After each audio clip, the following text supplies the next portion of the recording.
vedare tinokuchingamidzai zvekare kune chimwe chirongwa pano paZim Facebook Secrets and Confessions. Tadzoka zvekare nemamwe mamessages. Rekedzai tibva tapinda mumamessages edu atadzoka takakubatirai. Message yedu yekutanga yakamira sekudai so: hanzi makadi zvenyu mukoma, ndinokumbirawo kuti munge muchindiposterawo nyaya yangu makavigawo chitupa changu. Ndauyawo pano ndine secret yandiinayo yezvandiri kuronga kuda kuita. Ndikuda kuparadzira friend yangu marriage yake. Mushure mekunge ndamuparadzira marriage yake, ndikuda kuzomutorera murume wake. Inzwai chiri kukonzeresa kuti ndinge ndichimunzwira godo. So zvakaitika mukomanashi ndezvekudai so: inini nefriend yangu takasangana muno muHarare. So ndainge ndagara ndichishanda samaid, ndokubva ndachizosangana naye. Ainge achigara nasisi vake, akanditi sisi vake vainge vachimushungurudza, saka ainge achitsvaka basa. Ndakabva ndachizomutsvakirawo basa. Mushure mekunge ndamutsvakira basa,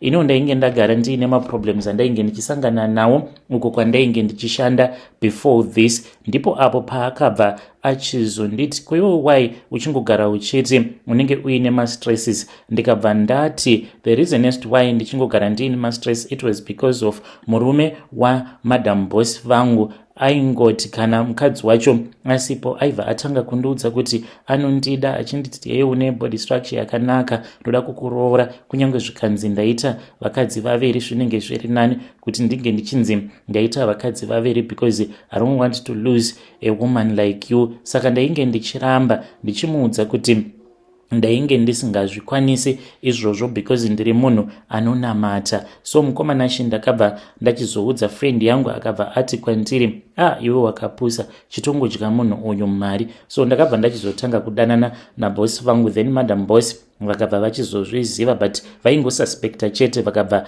vandidzinga basa. Mushure mekunge vandidzinga basa, ndokubva ndachizotanga kushandira manje murungu wandiri kushandira pari zvino. Nefriend yangu takangoramba tichingowirirana. Iyewo friend yangu paakaona ndichipiwa mari nabosi vangu ipapo pandainge ndichiri kudanana navo, akabva achizotangawo kuektira bosi wake, madam bosi vake vasipo, kuzonosvika vachizotanga kudanana. Zvino vakati vachidanana kudaro, akabva andibvunza kuti oita sei, because ivo vainge vachiti vainge vachimuda kudarika mukadzi wavo. Ndikabva ndati saka tinofanira kuti tinge tichiita zvinoita, tinge tichimudzingisa pamba apa mukadzi uyu. Zvechokwadi takatanga kufamba tichienda kumasowe tichibetserwa, uye zvekare tichitawo mhiko dzekuti iye ange achizodzingwa nemurume wake pamba pake, ende ndo zvakazoitika mukomanashi. So mushure mekunge mukadzi uyoyo adzingwa, friend yangu tainge takawirirana kuti nemurume uyu vachangodanana zvezviyawo zvekungoti, then obva achizomuramba mushure mekunge amudya mari, because iye ainge achiita zvekutengesa motikari. Saka aiti akatengesa motikari obva apa friend yangu mari, then tainge takawirirana kuti ndo zvaaifanira kuti ange achizoita izvozvo. But chava kundirwadza ndechekuti friend yangu iye achiri kungofambidzana chete nemurume uyu, ende vari kutoronga zvikuru, ende handisi kuda kuti vanhu ava varambe vari vose. Kutaura kudai mukomanashi, ndakaenda kune vamwe madzibaba ivavo ndakaona sekunge vanogona, because vakandipa minamato yavakanditi ndige ndichizonosiya pamba pake mukadzi uyu. So ndakatoenda ndikabva ndanorara pamba pefriend yangu. So ndakazongosiya minamato yacho iyoyo, ndakaisiya muwardrobe, like in one of the spare bedroom mune fitted wardrobe. Ndakangoisa minamato yacho iyoyo, ndikabva ndanzi as long as minamato iyoyo iripo pamba apa, vanhu ava havazomborongi zvinobuda. Iyewo murume uyu achazotanga kundichiva nekuda kwenhombo idzo dzandakanosiya pamba apa. Ndiyo confession yangu mukoma. Kana mukaposta nyaya yangu ndizivisei, ndichange ndichizotevererawo ndiri mucomment section. Iye neni tainge takawirirana kuti basa redu ndere kungodanana nemabosses edu chete, tichingovadya mari, no falling in love. But iye anoti akazongotanga kungonakirwa navo baba ava nekuti vanomugonera chaizvo panguva yekuti vanenge vachisika bonde. Uye zvekare neniwo ndava kuti kana ndakavatarisa ndinenge ndichitonzwawo kutoda kutomborara navo, nekuti akandiudza kuti ivo vanonyatsokufaya panguva yacho iyoyo. Kana mukaposta nyaya yangu ndizivisei, ndichange ndichizotevererawo ndiri mucomment section. Vedare ndo message iyo yandakatumidzirwa ichibva kuna vanzvadzi vedu. Ngatizamei kuti tinge tichitaura navo vanzvadzi vedu ava mucomment section. Zvakangooma hazvo vedu we. Strange things indeed they do happen in this world. Rekezei tibva taenda panyedu inotevera. Nyedu inotevera yakamera sekudai so. Hanzi makadi zvenyu mukoma, ndinokumbirawo kuti munge muchindiposterawo nyaya yangu makavika chitupa changu. Iniwo handichazivi kuti ndoita sei. So nemudzimai wangu takasangana muno muSouth Africa, takasangana muno mainge muri mugore ra2019. Iye akandikudza kuti ainge achangobvawo mukurambana nemurume wake, but mukomanashi iniwo ndainge ndisina kuzviziva kuti vanhu ava vakarambana. Mushure mekunge varambana ndokubva vachizongoramba vachingotaura vose. So mukomanashi I then decided kuti ndinge ndichizogara naye mukadzi uyu, ende kumuda ndinomuda, but I have since discovered kuti iye nemurume uyu vachiri kungotaura vose. So apo pandakabva ndachizomubvunza kuti naiwe zvinoita here kuti right now wava mukadzi wangu uye zvekare ndakakubvisirawo mari yetsvakirai kuno, why is it uri kungoramba uchingotaura chete neex yako? Saka iye akanditi the reason as to why ndichitaura naye it is because takazvara tose vana, saka uri kuda kuti ndinge ndichiita sei? Ininiwo ndatova confused nezvose zviri kuitika. So chimwe zvekare chava kundibhowa ndechekuti ndiri kungogara ndichingoona minamato uye zvekare nemishonga mumba, saka handichaziviwo kuti ndozvifambisawo sei. Iye akangonditi sha you need to get used to it, nekuti ndo zvinoitika kana kuri kunzi ukarorawo mukadzi anenge agara aine vana vake asina bad relationship neex yake. Do you want me to have a bad relationship naex wangu? Isusu patakarambana tisina kumbotukana kana kuita sei, takangorambana mune zvakanaka. So I don't see any reason yekuti because of you tinge tichizotanga kunetsana. Ingawani varungu vanongowirirana wani, saka iwewe wai uri kuda kundishungurudza? Haatombodi naye ex wake. Dzimwe nguva ndinoti kana ndichitaura naye mukoma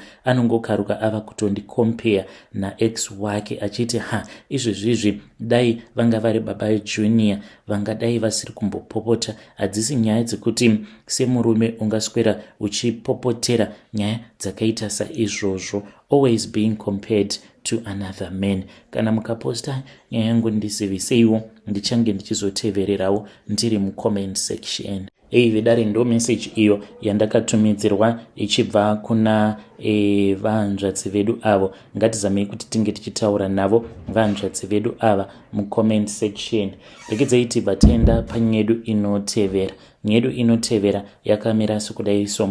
Hanzi makati zvenyu mukoma, ininiwo ndakaroorwawo nemurume, but murume uyu akandiroora. Mushure mekunge andiroora takabva tachizoita gore. Iye ainge ari kumhiri kwemakungwa, kungondisiya zvake andidhampa kwavo kwachivi. Ndakarwadziwa mukoma, asi semunhuwo wekuti ane mari ndainge ndichingozvisimbisa ndikati as long as ndichipiwa mari, because each and every month ndaitumidzirwa $1,200 iri yekuti ndinge ndichitenga zvandinoda. Saka kunyange vabereki vangu vaingoti ko iwewe handiti uri kupiwa mari here? Ende ivowo vabereki vangu mwedzi woga woga vaipiwa mari. Umwe zvake aipiwa yake, amai yavo, baba yavo. Saka vakabva vazongondishingisa vakabva vati usasiya marriage nekuti ari kukuchengeta. Dai kwanga kuri kunzi ainge asingakutumidziri mari zvimwe kuda taiti, ende ikoko kwandainge ndiri kwavo kwachivi hakusi kunzi kwainge kuchifiwa nenzara mukomanashi.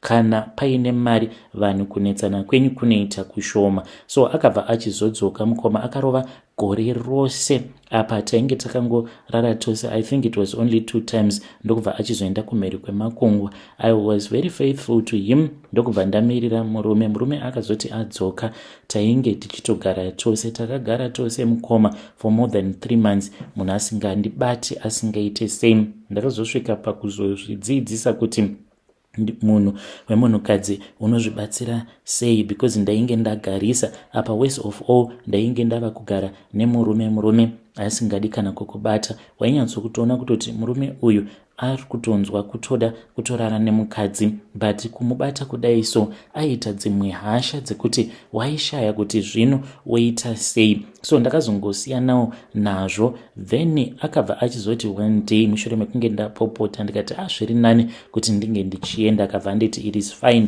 chero zvawafunga. Ndokubva ndatanga kurongedza mabhegi angu.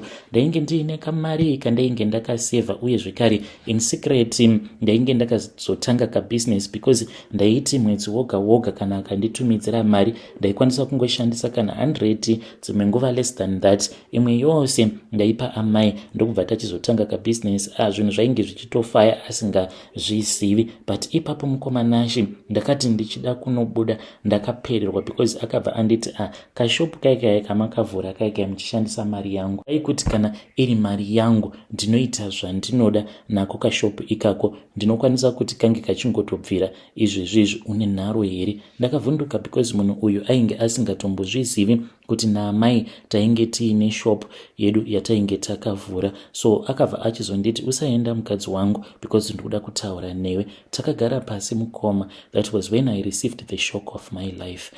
Akabva andiudza kuti iye ainge akaromba, saka mukuromba kwake ainge akapikira kuti haafaniri kuti ange achizorara nemukadzi nguva dzose. Anofanira kuti musi uyo waanenge achida kurara neni anotombotanga afonera n'anga yake iyoyo yakamurombesa. Saka zvakazoitika panguva yacho iyoyo n'anga yake yainge ichirwara. Hanzi kana mafoni ainge asingapindi, uye haatendedzwi kuti ange achingokaruka aendako kumba kwen'anga yacho, kunze kwekuti atofona mushure mekunge vamupa the go ahead yekuti it is fine, unokwanisa kuuya, achiti iye n'anga yacho yakamurombesa ndeye kugana. Mukomanashi paakandiudza zvose izvi ndakapererwa. Akabva anditi no, usambotya zvako, nekuti mhiko dzangu dzandakaita hakusi kunzi ndinodeura ropa, kana kuri kunzi zvikazotonzi zvinhu zvinenge zvaoma, maybe ndinotongozongouraya iri mombe, then zvinhu zvacho zvobva zvazonwa ropa. Mukoma ndo zvandakaudzwa izvozvo nemurume uyo akandiroora. Kutaura kudai so mumarriage mangu nditoriwo nemazuva, kutopiwa mazuva ekuti musi wakati ndo pamucharara nemurume wenyu. N'anga iyi dzimwe nguva inokwanisa kundisendera message, but inogara ichingochinja mafone numbers. Ndinokwanisa kuti ari sanhasi ndobva ndanzigadzirirai, nekuti after 3 days ndo pamucharara nababa. Ende zvechokwadi tinofanira kutoti tinge tichizosangana pabonde. Chinongondirwadza ndechekuti kubva zvandakapindawo mumarriage kusvika pari nhasi handitombozivi kuti chii chinonzi kunakirwa nebonde, because ndichirara naye kudaro ndinenge ndichinzwa kurwadziwa zvisingaite, zvekuti ndinoti kana ndapedza kurara nemurume wangu iyi ndinozvidemba. Saka ndiyo secret yangu yandiinayo.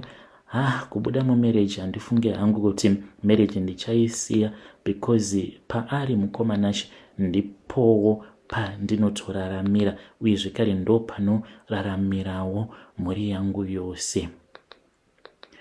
Vedare ndo message iyo yandakatumidzirwa ichibva kuna vanzvadzi vedu. Zvakangooma azvo vedu we, ngatizamei kuti tinge tichitaura navo vanzvadzi vedu ava mucomment section. Hanzi hazviite kuti ndinge ndichirambana naye, because paari ndipo panotobvawo mari yandinoshandisawo kuzvichengeta inini nekuchengeta dzimwe hama dzangu dzose, including vabereki vangu.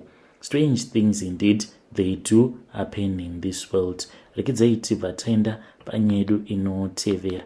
Nyedu inotevera yakamira sekudai so. Hanzi makadi zvenyu mukoma, ndinokumbirawo kuti munge muchindiposterawo nyaya yangu makavika chitupa changu. Ndauyawo pano ndiine secret yangu iyo yandiinayo. Ininiwo ndakamborarawo neumwe murume uyu after ndapedza kurara naye, ndopa akabva achizondiudza kuti mukadzi wake muroyi. Saka ndakangoti zvimwe kudawo maybe dzingoriwo nyaya, because ainge akadhakwa. Panguva yacho iyoyo ndainge ndichitawo zvekutengesa muviri wangu. Saka takangosanganawo mukomanashi mubhawa, ndokubva andibvunza kuti ndainge ndichichacha mari pennight. Ndokubva ndachizomuudza.